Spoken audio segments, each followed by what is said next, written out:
ಮಾಡೋಕ್ಕೆ ಕೆಲಸನೂ ಇಲ್ಲ, ಜೋಬಲ್ಲಿ 10 ರೂಪಾಯಿ ಕಾಸು ಇಲ್ಲ, ಹೊಟ್ಟೆ ಬೇರೆ ಗುಡುಗುಡು ಅಂತೈತೆ. ತಿನ್ನೋಕ್ಕೇನು ಈ ನನ್ನ ಮಗನ ಹತ್ರನೇ 10 ರೂಪಾಯಿ ಕಾಸು ಇಲ್ಲದೆ ತಿರ್ಪೇತವನೆ. ಇವನ ಹತ್ರ ಎಲ್ಲಿರುತ್ತೆ, ಏನು ಮಾಡೋದು?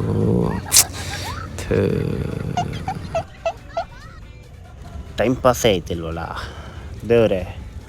ನಾನು ಸಿಂಗಲು, ಇವನು ಸಿಂಗಲು, ನನಗೂ ಹುಡುಗಿ ಇಲ್ಲ, ಇವನಿಗೂ ಹುಡುಗಿ. ಕೊನೆ ತನಕ ಹಿಂಗೆ ಸಿಂಗಲಾಗೆ ಸತ್ತೋಗ್ಬಿಡ್ತೀನ, ಅಥವಾ ಗತಿ ಇಲ್ಲದೆ ಇವನೇ ಮದುವೆಗ ಪರಿಸ್ಥಿತಿ ಬರುತ್ತಾ? ಚೀಚಿ, ಆ ದರಿದ್ರ ಮಾತ್ರ ನನ್ನ ಜೀವನದಲ್ಲಿ ಬೇಡಕ್ರು. ಹಿಂಗೋ ಸಿಂಗಲಾಗಿ ಸತ್ತರೂ ಪರವಾಗಿಲ್ಲ. ಹೊಡೋದಾ? ಹೋಗೋದ ಬಾ.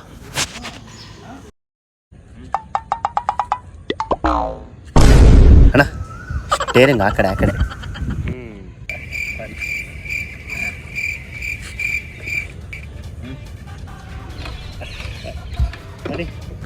ದೇವ್ರೆ, ಉದ್ಧಾರ ಆದಂಗೆ.